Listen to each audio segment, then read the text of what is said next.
नमस्कार दोस्तों, मैं हूं अर्पित और एक बार फिर से आपका स्वागत है। दोस्तों, 2024 का साल चुनाव का साल था, जहां कई राज्य सरकारों के चुनाव के साथ साथ लोकसभा का चुनाव भी हुआ, जिसमें भारतीय जनता पार्टी और मोदी सरकार खुद को बचाने में सफल रही, लेकिन कई क्षेत्रीय पार्टियों के सिर पर तलवार लटक रही है। आपको बता दें कि हर 10 साल में चुनाव आयोग रजिस्टर्ड पार्टियों के प्रदर्शन की समीक्षा करता है, जिसके आधार पर उनकी मान्यता का निर्धारण करता है कि कौन सी पार्टी क्षेत्रीय पार्टी है, कौन सी पार्टी राष्ट्रीय पार्टी का दर्जा पाने लायक है।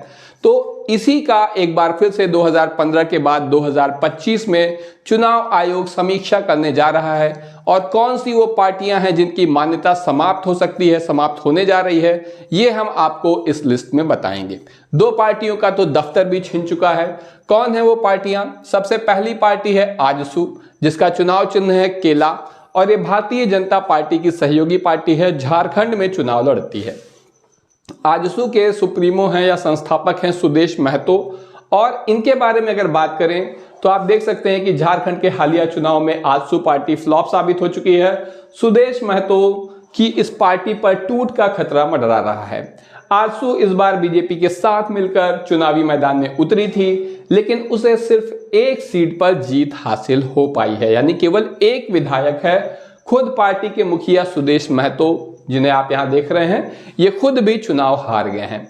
अब समस्या ये है कि इनके जो एक विधायक है उस पर नजर है झारखंड मुक्ति मोर्चा की। वो लगातार ऐसा कहा जा रहा है कि झामुमो के संपर्क में है और कभी भी पार्टी छोड़ सकते हैं। वहीं इनकी पार्टी के एक सांसद भी हैं।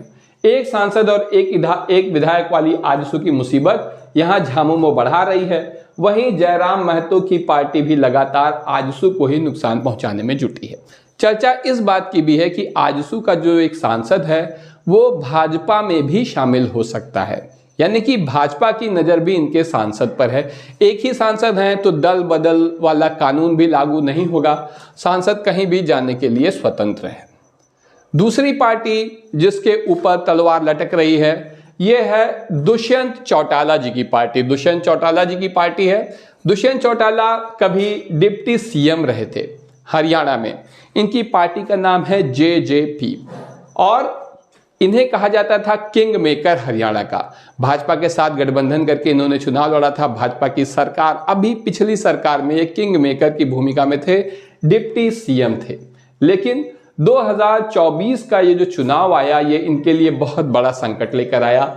हरियाणा में बुरी तरह हार के बाद दुष्यंत चौटाला का दफ्तर तक छिन गया है। सोचिए, कुछ दिनों पहले जो शख्स डिप्टी सीएम था उसका दफ्तर तक छिन गया है। दुष्यंत चंडीगढ़ में एमएलए फ्लैट में लंबे वक्त से अपनी पार्टी का ऑफिस चला रहे थे, लेकिन अब उनका दफ्तर मंत्री कमल गुप्ता को अलॉट कर दिया गया है। कमल गुप्ता भारतीय जनता पार्टी के ही मंत्री हैं, जो कि कभी सहयोगी हुआ करते थे दुष्यंत चौटाला के साथ मिलकर इन्होंने सरकार बनाई थी।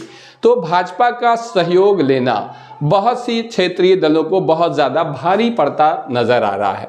अगला बात करें तो राष्ट्रीय लोकतांत्रिक पार्टी, राजस्थान की पार्टी है ये, और इसके सुप्रीमो हैं हनुमान बेनीवाल जी।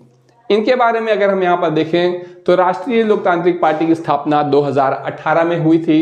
हनुमान बेनीवाल इसके मुखिया हैं और आरएलपी ने राजस्थान की 3 सीटों पर जीत दर्ज की थी विधानसभा चुनाव में, और 2019 के लोकसभा चुनाव में बेनीवाल की पार्टी को 1 सीट पर जीत हासिल हुई थी, यानी 1 लोकसभा सांसद भी इनका बन गया था। 2023 में पार्टी की परफॉर्मेंस गिरी और विधानसभा की सिर्फ 1 सीट पर जीत हासिल कर पाई, यानी केवल 1 विधायक रह गया। लोकसभा 2024 में हनुमान बेनीवाल इंडिया में आ गए, इंडिया मतलब इंडिया गठबंधन में आ गए और सांसद बनकर दिल्ली पहुंचे। लेकिन विधानसभा के उपचुनाव में बेनीवाल को झटका लगा। विधानसभा के उपचुनाव में खिमसर सीट पर बेनीवाल की पत्नी चुनाव हार गई। देखिए, जो छोटे क्षेत्रीय दल होते हैं ये खुद चुनाव लड़ेंगे, अध्यक्ष अपनी पत्नी को लड़ा देंगे, अपने बेटों को लड़ा देंगे, जिसका कि नुकसान भी होता है। इनके साथ भी यही हुआ, अपनी पत्नी को चुनाव लड़ाया, हार गई। विधानसभा में बेनीवाल की पार्टी अब शून्य हो गई है, ऐसा पहली बार हुआ है। यही वजह है कि इनकी मान्यता भी अब खतरे में है। लेकिन जो सबसे बड़ी पार्टी है जिसका नाम है बहुजन समाज पार्टी, राष्ट्रीय स्तर की पार्टी है और इस पर राष्ट्रीय पार्टी होने का जो दर्जा है वो छीनने के कगार पे है।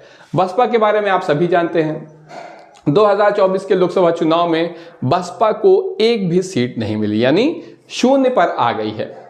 2019 में हालांकि बसपा के पास 10 सांसद थे जब समाजवादी पार्टी के साथ सहयोग करके इन्होंने चुनाव लड़ा था। राज्यों के चुनाव में बीएसपी लगातार फिसड्डी साबित हो रही है। आपको बता दें कि बसपा इसलिए राष्ट्रीय पार्टी का दर्जा रखती है, समाजवादी पार्टी नहीं रखती। बसपा के पास इसलिए दर्जा है राष्ट्रीय पार्टी होने का क्योंकि वो 4 प्रदेश में क्षेत्रीय पार्टी का दर्जा रखती है। यही वजह है कि वो राष्ट्रीय पार्टी भी है। 2022 में यूपी और पंजाब में खराब प्रदर्शन करने के बाद पार्टी ने कई बड़े फेरबदल किए, लेकिन 2023 के मध्य प्रदेश और राजस्थान के चुनाव में भी परफॉर्मेंस बहुत खराब रही। 2024 के हरियाणा विधानसभा चुनाव में भी उसे कोई फायदा नहीं मिल पाया। 2015 में ही बीएसपी से राष्ट्रीय पार्टी का दर्जा छीन रहा था। आपको बता दें हर 10 साल पे इसकी समीक्षा होती है। पिछले 10 साल पहले 2015 में जब चुनाव आयोग समीक्षा कर रहा था तब भी बीएसपी से राष्ट्रीय पार्टी का दर्जा छीन रहा था, लेकिन उस वक्त जैसा मैंने आपको बताया कि 4 राज्यों में क्षेत्रीय पार्टी होने की वजह से बीएसपी से यह दर्जा नहीं छीन पाया था। राष्ट्रीय पार्टी का दर्जा की समीक्षा हर 10 साल पे होती है, लेकिन इस बार जब 2025 में यह समीक्षा चुनाव आयोग करेगा तो लगभग मान के चलिए कि बसपा का राष्ट्रीय पार्टी का दर्जा छीनने जा रहा है। इस बारे में आपका क्या कहना है कमेंट सेक्शन में ज़रूर बताएं। अभी के लिए बस इतना ही, धन्यवाद।